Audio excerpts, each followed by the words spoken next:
Yasmine Abdel-Fadel. Une main de fer dans un gant de velours.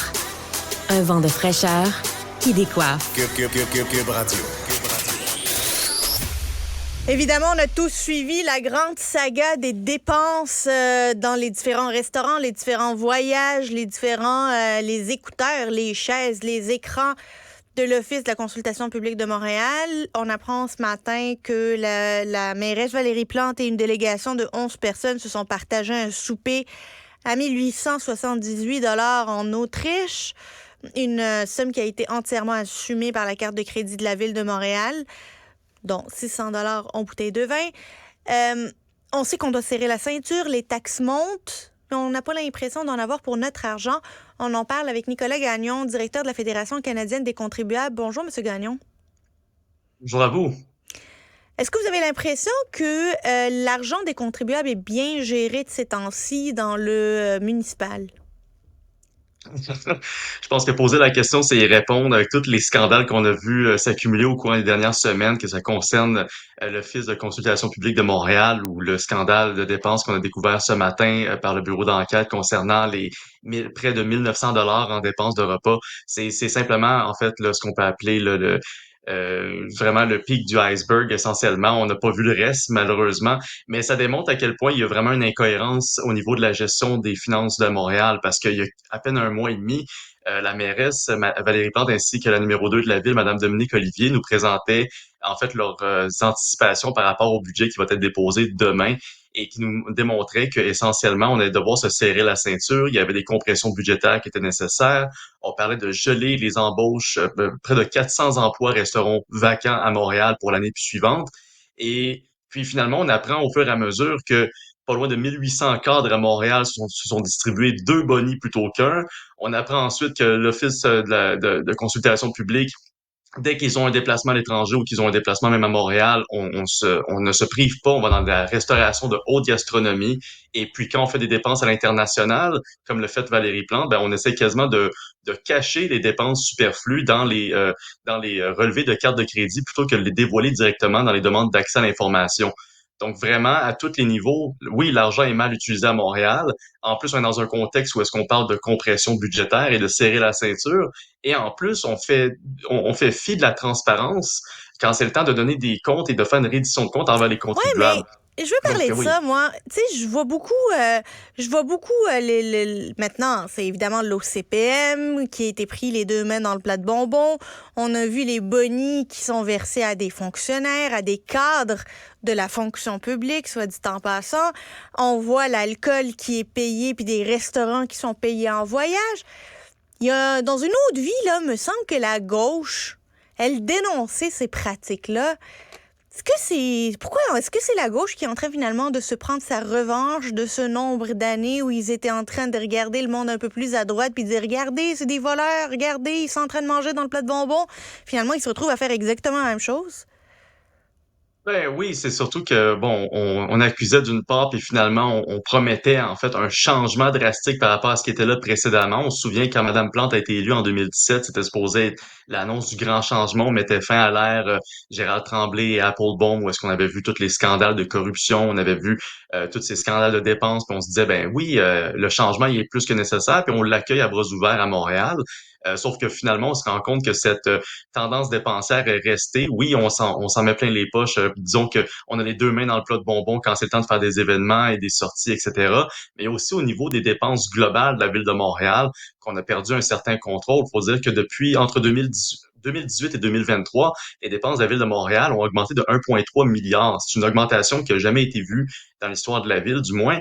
Et d'un autre côté, on a augmenté considérablement le nombre d'effectifs, le nombre de cadres qui ont la part, en fait, là, du lion quand c'est le temps de parler de la rémunération globale de la ville. Et on a accumulé aussi un paquet de dépenses complètement superflues. Pour un exemple notable, en 2021, à peine quelques semaines après que Mme Plante ait annoncé, fait une demande, une énième demande au provincial, au fédéral pour avoir plus d'argent pour le logement, les logements abordables, ben, elle annonçait un projet de pas loin de 900 millions, dont le tiers serait assumé par les Montréalais pour l'enverdissement du parc Jean-Drapeau à Montréal.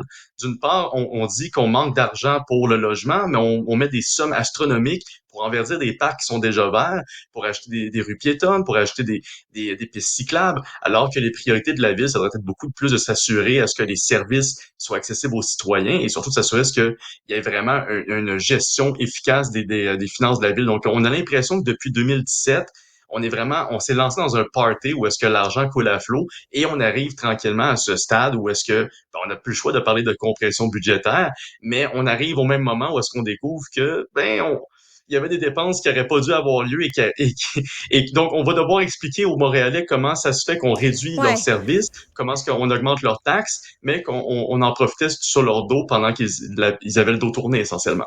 Mais en même temps, faut pas que le balancier retourne trop loin non plus. Là. Tu sais, honnêtement, je vais le dire ben honnêtement, moi, les 1878 d'un souper de Valérie Plante avec 11 personnes, ça me choque pas tant que ça, là, tu sais, parce que s'ils avaient été reçus, par exemple, à l'Hôtel de Ville de Montréal, puis qu'il y avait eu un traiteur, ces 11 personnes-là, puis que la Ville avait offert un vin d'honneur, ça aurait coûté à peu près ce prix-là pour cette délégation-là. Moi, c'est plus le manque de transparence, le manque de proactivité dans juste donner les informations qui me chicotent.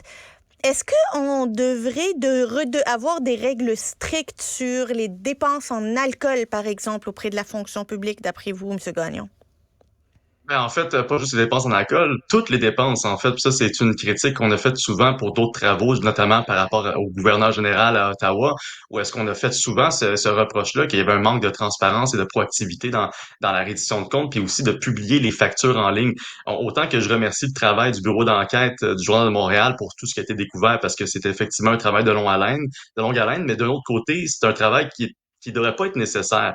Ces informations-là devraient être carrément mises publiquement sur le site de la ville de Montréal ou de n'importe quel élu de la ville et s'assurer de mettre proactivement à chaque mois. On ne devrait pas découvrir ça 7 mois plus tard.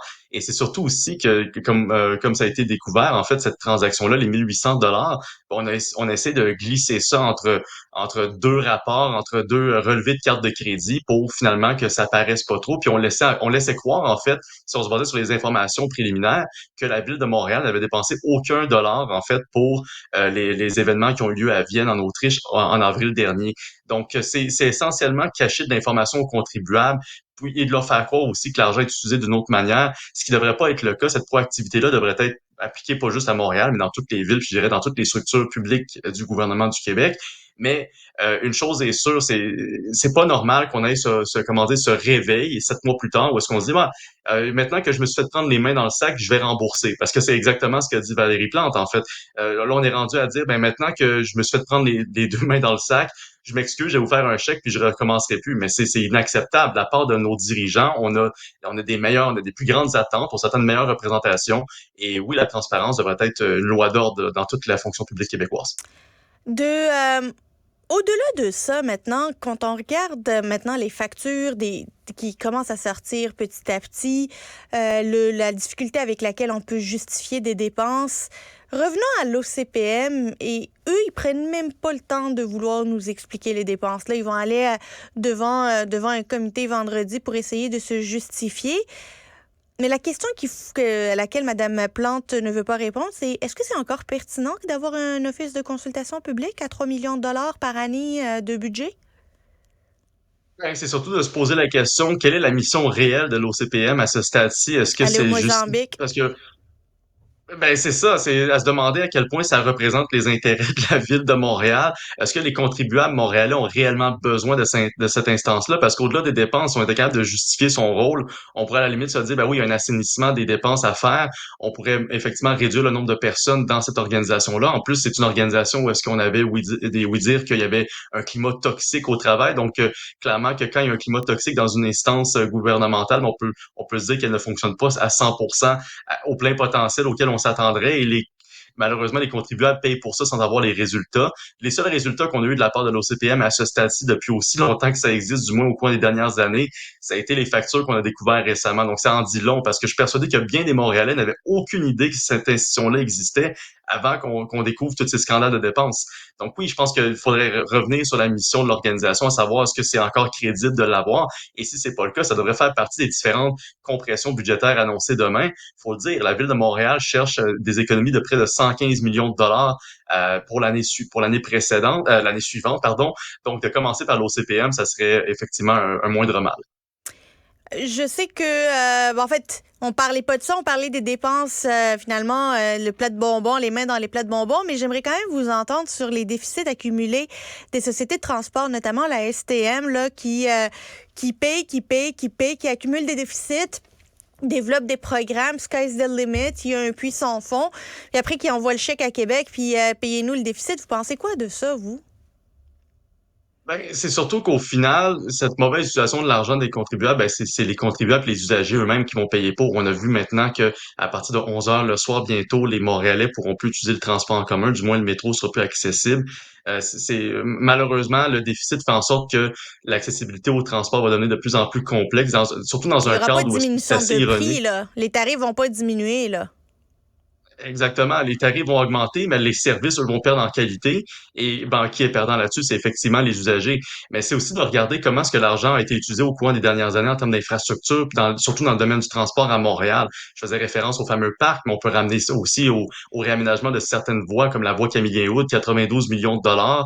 C'est des dépenses comme ça. On a aussi le fameux hangar ou l'entrepôt à autobus là, du coin de Vio qui a coûté pas loin d'un demi-milliard, plus de 200 millions de dollars de plus. Donc, il y a vraiment eu une perte vraiment considérable de l'argent des contribuables dans tous les contrats qui ont pu être donnés au cours des dernières années ou tous les différents projets dans lesquels la Ville de Montréal s'est engagée.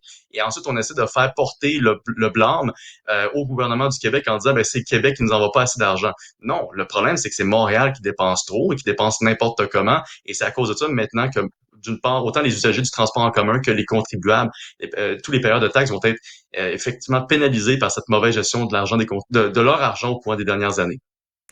Nicolas Gagnon, directeur de la Fédération canadienne des contribuables, merci beaucoup d'avoir été avec nous. Ça fait toujours plaisir. Merci beaucoup. Au revoir.